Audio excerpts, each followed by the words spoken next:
A Gentileza de Stalin, Episódio 2. A morte antes da morte. Você já se pegou evitando dizer algo, não porque era proibido, mas porque simplesmente não parecia seguro? Foucault escreveu uma vez: o poder mais eficiente não é o que vigia de fora, é o que faz você se vigiar sozinho. Stalin não leu Foucault, mas praticou cada linha dessa frase décadas antes de ela ser escrita. Ele entendeu que não precisa prender todos. Basta que todos se perguntem se estão sendo observados. Hoje, vamos entrar numa sala fechada em Moscou.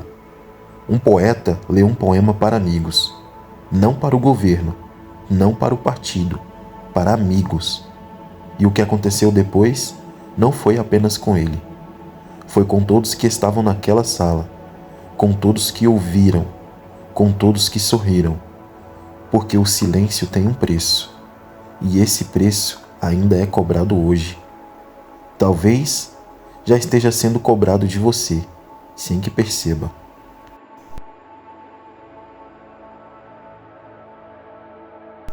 Em 1934, o poeta soviético Osip Mandelstam escreveu um poema de 16 versos.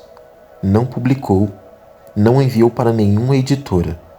Leu em voz alta para um pequeno grupo de amigos numa sala fechada em Moscou. O poema satirizava Stalin. Semanas depois, Mandelstam foi preso. Alguém do grupo tinha denunciado.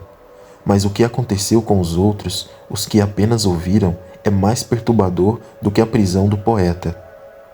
Eles passaram anos com medo de que alguém soubesse, que tinha estado naquela sala, que tinham ouvido aquelas palavras, que tinham por alguns minutos sorrido.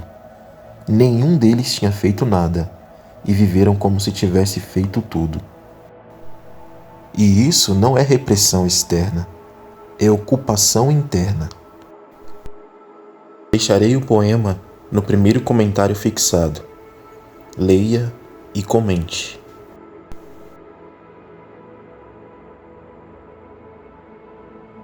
Décadas depois, Michel Foucault descreveu o mecanismo com precisão cirúrgica.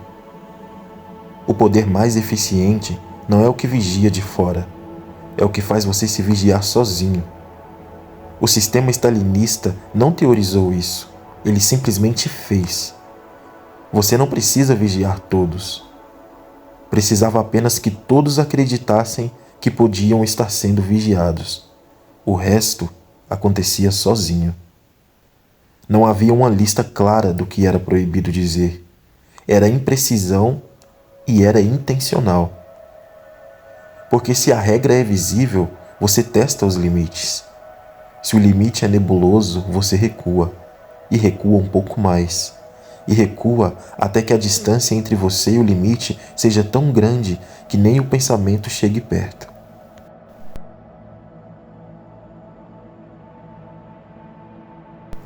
Nadezhda Mandelstam, a esposa do poeta, tinha medo de guardar papel escrito em casa. Então memorizou. Memorizou cada poema do marido, cada verso, cada estrofe, cada variação de rascunho. Carregou a obra inteira na cabeça por décadas. Ela não morreu, mas viveu como arquivo vivo, humano de um homem apagado, num país que fingia que ele nunca tinha existido. A morte mais perigosa não é a do corpo, é a do pensamento que decide não nascer. Primeiro, você evita certos temas. Depois, evita certas pessoas. Depois, evita certas ideias. Até que um dia, você já não sabe mais se acredita ou apenas repete.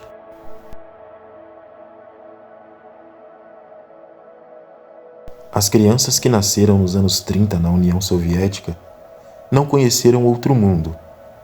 Cresceram aprendendo sem que ninguém precisasse ensinar explicitamente o que se diz e o que não se diz, dentro de casa e fora dela, com amigos e com estranhos.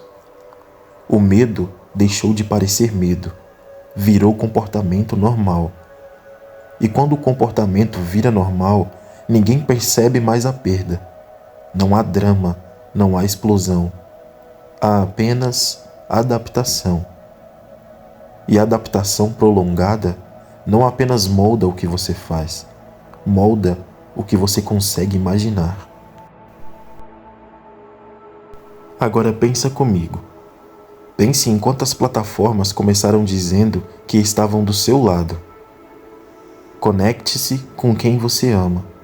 Compartilhe o que importa para você. Esse espaço é seu.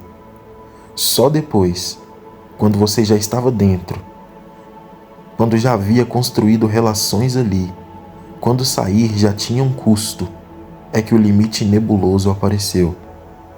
Você nunca soube exatamente o que podia dizer. Nunca soube o que reduzia o seu alcance. Nunca soube o que te tornava invisível. E essa imprecisão não foi descuido, foi design.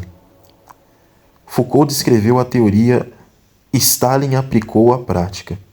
As plataformas digitais aperfeiçoaram o método e chamaram de experiência do usuário. O Gulag foi abolido. A lógica que o criou, não. Mandelstam morreu em 1938, num campo de trânsito perto de Vladivostok. A causa oficial foi tifo, mas ele tinha sido destruído muito antes disso, pela engrenagem que começa quando uma sala de pessoas decide que ouvir um poema é arriscado demais. O sistema não precisou matar todos, precisou apenas que muitos se adaptassem. A questão que fica não é sobre a Rússia de 1934. É sobre o que você já deixou de dizer achando que era prudência. E se era? No próximo episódio, a série muda de tom. Até aqui, falamos de mecanismos, de silêncio e de adaptação. No próximo episódio, vamos falar de corpos, de nomes, de famílias que desapareceram numa madrugada sem julgamento, sem aviso, sem despedida. De como tudo que vimos até aqui tornou isso não apenas possível, mas inevitável.